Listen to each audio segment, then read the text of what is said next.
I'm Ken Baker with RMUColonials.com, and we're back for another Coach B Weekly, joined now by Associate Head Coach and Coach in Waiting, Charlie Buscalia. And Coach B, I think last time we talked, we had a chance to touch on an overall look at the team and how things have been going early on in the preseason. Now let's dive down and take a little bit deeper look, position by position, and let's talk about some of the flexibility and some of the strengths that you guys have by position. And we'll start out where it starts with the point guards. You had Ashley Ravelli, who kind of came as a shooting guard and has developed into a point guard, but she still gives you that element from deep. You have Janae Brown, who's a slasher and a passer, is real quick with the ball and can get into the paint. And then you have a more traditional point guard in Randy Jackson, who can give you some minutes and very strong with the ball. So you have some options there, and then you bring in a freshman and Yasmin Salhia, or Mina as the team likes to call her. Talk about some of the options and some of the depth you have at the point guard position. Well, Ashley was real steady for us last year. She did a great job of coming into that role in the middle of the season and giving us a whole different type of look as far as steadiness. Very good with her eyes, very visually intelligent, very good with her visual athleticism, and she did a great job of giving us more outside range with the point guard position. Now, talk about something with her. Obviously as a shooting guard, she has that little itch to score. How did she do, adjusting to that role of being point guard, yet taking the shots when you have that? I thought she did a great job. I mean, at first, I think the first couple of games, she was a little unsure of if she's doing the right thing or not by shooting it or passing it off. But as she got about 4 or 5 games in, I really saw her understand when was a good shot, when wasn't. So the adjustment with her doing that was amazing. I thought that was a big part of the season, why we, progressed so much down the stretch and went on that streak, was because she was able to understand the difference between being a 2 and a 1. And once she got that going, the team really benefited from that. So I think Ashley was a big part of that. With Janae Brown, who had started for us at the point some other games, she gives us more of the speed and the athleticism, pushing the ball, pressuring the ball on defense, jumping a gap. And as much not as with Ashley being that fast player, that up and down, lightning fast player, getting Janae off the bench to come in to change the pace, I thought worked out well for us. So we'll look for her to do the same kind of thing this year. With Randy Jackson being the senior this year, when you talk about, traditional true point guard, she is. She's a very, very physically strong girl that can mix it up on defense. And when she gets in the lane, she's always looking to set up somebody else instead of looking to, force something up. So I could see Randy Jackson coming in and doing a great job and controlling the offense and getting in the lane and finding players and getting open looks for the shooters on the perimeter or the bigs underneath for the layup. And the new freshman that you talked about, Mina, Mina, had some injury early on in the year when she first started coming and working out. She's back practicing now, and she's looking better. And I think her getting into the flow of things, she has a great visual athleticism also, where she can see players moving and cutting, and she gets the ball to them on time. And I think she's going to develop a nice perimeter shot by the time she needs to hit that for us. So, I think at the point guard position, we have a lot of different kind of point guards that this year could all contribute in some way. Yeah, and you talk about Janae with the speed. And I'm reminded of the play 2 years ago in double overtime. I believe it was against St. Francis, Brooklyn, going the length of the court in 3.8 seconds, and allowing us a chance in the second overtime to come away with a win. I remember that play vividly because what happened in that play was she wasn't having a very good game that game. It was one of her weaker games of the year. She wasn't. No, I remember that. She was, off on her shot, and she had turned the ball over a few times. But I remember we got a quick out of bounds, and the whistle blew, and we were having to go the length of the floor with 4 seconds to go. And right before it was too late, I grabbed Jay, and I said, Jay, get in there, go to the point, get in there. And so Janae just got in before they were going to inbound the ball to sub her in. And then, of course, we got the ball into her, and she went the length of the floor and hit that runner to send the game into another overtime and ultimately win, which, you look back at things and you don't know how things would have played out if you didn't win that game, or seedings would have been different or whatever. So that shot came back to one of the great memories, but also probably one of the most meaningful wins. And the thing I'm most proud about is the fact that she didn't have a good game that game, but when she came in off the bench, she got in there and made something big happen. So I'm big into that. When the chips are down, who's going to step up and make a play, and she did that day. Yeah, yes. You always want your players to think that they're going to make the next shot. It's not the previous shot. It has nothing to do with the next shot you're going to make, and that was a perfect example. And that's a game that helped Robert Morris go on and win the 2014 NEC championship and make their way into the tournament. Right. So obviously lots of options for you at point guard allows you to change up and get ready for any type of team you play. If they're trying to take away certain aspects of your game, you have those options to put in some different personnel and get a completely different look on the floor. Let's move on to the wing position, the 2s, 3s. You have Lou Madeley, obviously a senior, coming back. Has been banged up the last couple of years, but has always been a dangerous shooter. Jocelyn Jones can play that 3, 4, 5, really versatile for you, a little bit of a slasher. Talk about those two players to start with, especially Lou as a shooting guard, and can be one of the most dangerous shooters in the conference. Lou, freshman year, was lights out, and we saw at a young age. I go back, almost 4 years now, seeing her come out there and really hit the outside shot for us and put herself way in the front for Rookie of the Year that year. I mean, she was blowing the field away with that. The person that was closest to her was Ravelli, who was playing well for us, but wasn't putting up the shooting numbers that Lou was at that time, both contributing well. Lou goes down with her knee injury, tears her ACL, comes back, tears her ACL again the next year on a year anniversary of when she first tore it. And she's back now again, and last year gets through her first full season as a Division I college player. So the perseverance by her to be where she is today as a senior and out there still playing hard and going after it takes a lot of heart and a lot of character for someone to be able to do that. So I'm expecting her to have a nice senior year this year because of all she's been through to get to this point, and knowing that she's worked her butt off for this finale. Jocelyn Jones, mostly plays the 4 for us because of her length and her ability to, go inside and go outside. Developing player when it comes to her fundamentals and keeping her motor strong. But when she's going, she's going to be a nice player. So I would expect her to have a big sophomore year because after a year of getting used to the speed and the physicality of Division I basketball, I think she's going to use that to her benefit this year to now get all the kinks out of their system, where last year, she had some games where she really struggled. I think now she's going to realize what she needs to do for us out there. And let's talk about somebody who really developed as a sophomore and showed some facets of her game, especially in the playoffs, that we didn't know she had, and that's Rebecca Navarro. A heck of a shooter, at about 6 foot tall, creates some matchup problems out there on the wing. And last year, there were even points of the season, especially in the playoffs, where you had her posting up back to the basket. Talk about Rebecca Navarro and her development. Rebecca always was able to shoot. That's something when we recruited her, we knew that she was going to be a sensational shooter from the perimeter, and she could stretch well beyond the three-point line for us. She also has an amazing length. Her arms wingspan is really long, so defensively, if she works hard on the perimeter, she could tip a lot of passes and contest a lot of shots, change a lot of shots. So we were very excited about that when she came in. Like Lou, that I was just speaking about, who had a big freshman year, Rebecca had a big freshman year. She was out there in key parts of the games. She went to the NCAA tournament with that team, played a big part in going to the NCAA tournament in that championship game, hitting 3 threes from the corner in a row, and really blew the game open from single digits to double digits in that first half. And I feel like, the start to her career really boosted her to understand that with improving in other parts, she can be a very strong force for us. So last year, her numbers went down a little bit when it came to her shooting percentage and things like that. But she did improve in other areas of her game, like boxing out and defending and rebounding. So she puts it all together this year. You're going to have a nice wing out there with some nice length. And I think in practice, Rebecca is a type of player that struggles sometimes to be steady and she's working on that, and we're developing that part of her game.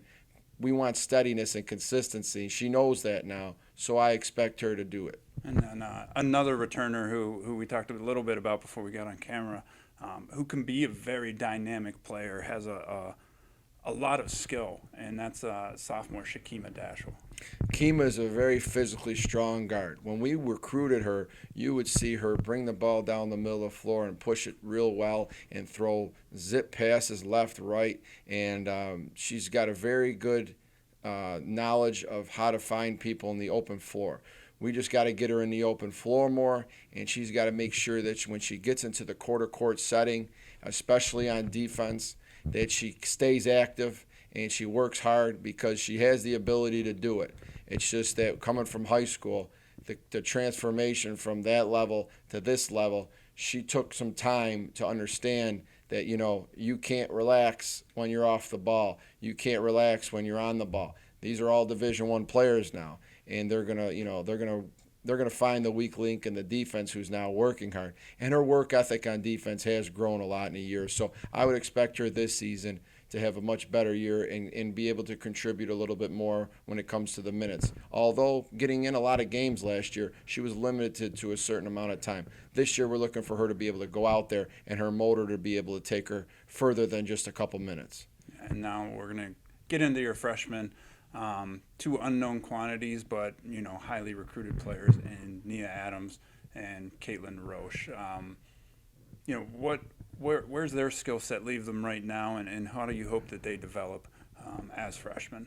The best thing about those two players is they came from the same AAU team in the New Jersey Sparks, and they've been friends for a while now. So coming back over to the Pittsburgh area once they knew they were coming here, they were excited about the fact that they had somebody that they were already close to that was going to be playing with them for their 4 years.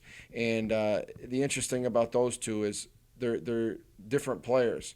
Nia is more of a slasher and a longer athlete that wants to go to the rim and really pick up the intensity on defense and get all over you. And Caitlin's more of a real sharp shooter from the perimeter, someone that can get her shot off real quick, and she's very alert to understand who's closing out on her and feeling if she needs a shot fake and take the dribble. So they're two different players, but equally as important in the scheme of things with building a team and being on the floor. So I think you could see those two players on the floor together a lot in the future, and we have a lot of hopes for them because they played at such a high level, especially in the AAU rankings at the Nike Nationals, going to Augusta and playing against all the top teams in the country. I mean, you're talking the top 50 players in the country. There's probably 80% of them are at that tournament, and they got players closing out on them that are going to be in the SEC starting as freshmen and stuff and guarding them, and they're going to be guarding those players. So seeing them play at that level gave us a lot of confidence, saying we took two kids here on our program that have already had some challenges, and that Division I won't be such a big jump for them. All right. And certainly you guys have a lot of depth and a lot of skill at the guard position. I think 10 of your 15 on the roster are guards. But let's move into the paint, into the forward position. And let's talk about the forward. You talked about Jocelyn Jones a little bit, who's going to play a lot of the four with you. But let's talk about Megan Smith, an all-rookie team player last year, who plays really offensively a fantastic four position. She can play back to the basket. She can finish with both hands, and she can stretch the defense out and step out and shoot the three. Mm-hmm. How has Megan developed, and what are you looking for her to improve on, after really a very solid freshman season? She had freshman of the year type of numbers and production last year. We thought she was a strong candidate for that, not because she plays for us, but because of the things that she did on the floor that coaches really love. Taking charges. Megan is one of the best players that I've had that takes the charge, and she was doing them as a freshman. I would say that going by watching all the films of the teams that we played in our league and watching the films of our games, she by far took the most charges that I've seen of anybody that I've watched on film, or they don't keep stats for that, but you just see she's stepping in, taking 4 or 5 of them sometimes a game, and she's willing to sacrifice her body no matter what's coming through the lane. That's what a coach loves to see. A very hard-nosed player, and like you said, offensively, can go in and then step out and shoot it. You look what she shot percentage-wise from the three-point line last year as a freshman. Those are great numbers. So she gives a different element, like we were talking about, than like a Jocelyn Jones does. And again, having those two players at that position gives us a good mix where when you're used to guarding Megan, you're saying, hey, this is going to be physical. She's going to bang inside. She's going to trail hit that three. When you're looking at Jocelyn, boy, she's going to go up and grab a one-handed rebound. She's going to, be longer. She's going to jump a gap on defense and steal the ball. So it gives us a good mix with her and Jocelyn. So Megan having such a great freshman year and seeing her in practice so far this year, she's really taken to the level really well, and she's come out full steam again this year. We're expecting her to have a nice season. Yeah, and a couple of the things, I want to touch on about Megan especially. I agree with you. Those Chargers, I feel like they should almost count as steals because really that's what they are. You're forcing a turnover, and on top of that, you're adding a foul to the other team. I really feel like they should count as steals. That's a good point. And, early on, you talk about the three-point shooting. She was on fire to start the year, and she hit a little cold spell. But what I saw out of her is that she kept shooting. Mm-hmm. She had the confidence that she was going to hit that shot. So she didn't let that kind of little mid-season slump that she hit slow her down. We've been working on that with her. Like that's the biggest thing, Megan, is that she really wants to win, and she's got that fire. Yeah, she's a strong competitor. She's really good at that. We got to make sure that, like you said, when she misses a few or things aren't going her way, she stays in and she doesn't lose control of the fact that we still got a game to play to keep moving forward, and she's working on that. But, it's a good problem to have a little too much fire sometimes. If you can control that, you can be a really tough player to deal with. It's a lot easier to put a fire out than it is to start one. You're right. Let's talk on the other four-position player that you have this year, and that's another freshman from Greece. You guys have had a lot of success bringing in kids from Greece, and that's Vicky Botsa. Yeah, Vicky. Vicky's a very athletic, talented kid from Greece. Vicky signed with us late last year, and when we got that scholarship over to us, we were really excited because watching her play for the Greek national team and getting to know her as a kid, she was exactly what fits in well with our team. She has that same type of makeup and same type of person that we've been bringing into this program, which is someone that's very respectful, works hard, very tough. She's gone through, a couple injuries in practice already, and she's taken it so maturely. We're really proud to have her here, and I think she's going to do a great job of inside around the basket. Really has a great touch to finish. She's very skilled with finishing. Artemis was the same way when she was a freshman. You could see the ability to finish and the talent just getting more physical and stronger. And once Artemis got that, look what she turned into. I see the same thing with Vicky already. She's put on already like 10 pounds of muscle since she's been here. And, just showing a lot of heart with everything she does.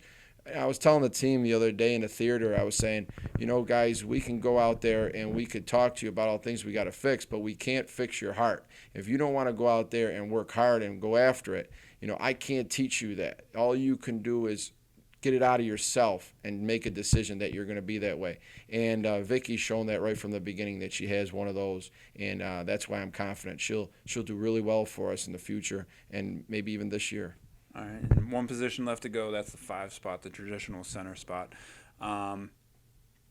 Let's talk about the player you guys have brought in, and that's Aaliyah Warmack, is a fifth-year senior, graduated from UNC Asheville, and still has that year left, and she's chosen to come to Robert Morris. What's Aaliyah Warmack going to give to the team this year, especially as a fifth-year senior? Yeah, we have never had a fifth-year senior come here yet, since they passed this rule that, you can come in and play immediately. And we tinkered around with this, this year, and we saw a kid that when we first were recruiting back, and we recruited Leah back 5 years ago. And, we decided that, we weren't going with her back then, and she wound up at another school. And, we were really impressed with her, though, throughout the whole recruiting process. And, we had a depth situation going on that we just couldn't take another big at the time. We were looking for somebody in another position. And when we reached out to the coaching staff over there at Asheville, they had nothing but great things to say. And that means a lot to us. If I'm going to take a fifth-year kid, or even if a kid wants to transfer to the program and reaches out to us, you better believe I'm going to be on the phone with that other coach, just trying to get to know how the kid was out there. A lot of people take transfers nowadays, and they just take the kid. They don't call anybody. They don't know anything about the situation. And her solidifying the same things that we saw in the recruiting process with Leah meant a lot to say, hey, let's think about doing this fifth-year thing for once. We haven't done it yet. Leah came in and visited us, and she was great. I mean, we could sense the things that the coach was saying over the phone about how she was a great leader, and she's great in the locker room, and she's just a positive voice. Besides all that, we're getting a kid that has experience playing Division I basketball for a while. She was an all-freshman team out there in her league. She's had some injuries throughout her career that's hurt her, being healthy for her whole career and being able to do exactly what she might have thought she could have done. But in practice every day, she's doing a great job, and she's going to play. I mean, she's definitely going to be out there. There's no question about it. She gives us a lot of experience. She's done a great job, and we're happy she's here. All right, and finally, the last player to touch on, another all-rookie team pick from last year, and I really feel like Mikayla Williams really kind of earns her playing time on the defensive end of the floor. Very good at altering shots. She's long, and a good defensive presence. How has she grown her game, and what are you guys looking for from Mikayla as she matures in her playing career? Mikayla last year, again, like Megan, had a great freshman year. And people have been talking about her throughout the summer. If I see a coach from the league come up to me and they start talking about our team, they always mention Mikayla. Mikayla is going to be a great center. Boy, she could be a dynamite center in this league. And they're right. There's no question about it. She had a great freshman year, and you could see the ability is there for her to continue to grow. Biggest thing with Mikayla is going to be not settling for what she was last year and continue to go more, because now she's not going to be under the radar anymore. She's there, and people are noticing her, and they're going to game plan with her. So she's got to keep her energy up, keep working hard, continue to work hard on the free throw line to get her percentage up, because she gets fouled so much. She's so good at rebounding and putting the ball back. People are going to just hack her a lot. So we've been working a lot on her rebounding and a lot on her putbacks and a lot on her free throws. And when she gets that going, she's going to be tough. I mean, Mikayla is the type of kid that, she doesn't give you any issues. She goes to practice every day. She's a great teammate. Everyone loves her. She's got to continue to keep getting tougher, stronger, and, obviously get that range a little bit further away from the basket, so that way, we can get her to the ball maybe 10 to 15 feet out, and she can be a threat facing up and hitting her free throws. She is the sky's the limit for that kid. So we're going to continue to work with her and hope that she can get to that level, because if she does, you can be looking at one of the better centers in this league. All right, and that's a detailed look, position by position, player by player for the Colonials this year. Now, as a team, last week, I know when we talked, the preseason poll had just come out. Preseason favorites, Robert Morris picked for the third year in a row by the coaches to win the conference. How has that kind of affected? You guys have had a week to kind of play under that weight of the preseason expectations. How has practice been going since that announcement's come out? When you get picked as number one, you want the players to enjoy the fact that they've gotten respect, and the coaches have gotten respect. To be looked at for 3 years in a row as the face of the conference as far as who's the best. It doesn't mean anything in the retrospect of things when you look back at it. When you get middle of the season, you look back at who was picked number one. It doesn't matter. What it does is it gives those players something to say, hey, we're the ones everyone's looking towards. We have an X on our back. And that's the way it is. We have an X on our back. We're marked now. So when we go out there to play, everybody's going to want to say they knocked off who they picked. And this is the team we got to prove to ourselves. If we're going to be a great team, we got to knock off Robert Morris. So now there's a level of responsibility and accountability to live up to these things. So we don't care what they pick us first before the season. We know what that has created now. We care about how we finish in the end. And last year we came up one game short. That's all I know is that we came up one game short. And if we would have won that game, we would have came through with the prediction that we would have been one at the end. And that's what we're looking for. So, practice every day has been, we haven't talked about it.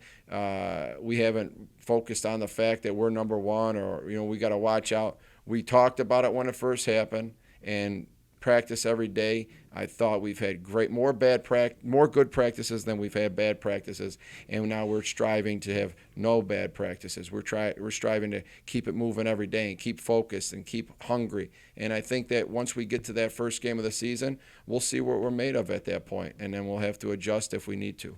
All right, and again, 2013-14, you guys were preseason favorites, and you came through with the tournament win, regular season champs, tournament champs, and an NCAA tournament berth. And hopefully this year brings more of the same. And that's going to wrap it up here for Coach B Weekly. Join us next week as we get into the schedule a little bit and talk about the upcoming schedule. Again, you guys really like to test yourselves in the non-conference season, and we'll get into that a little bit next week.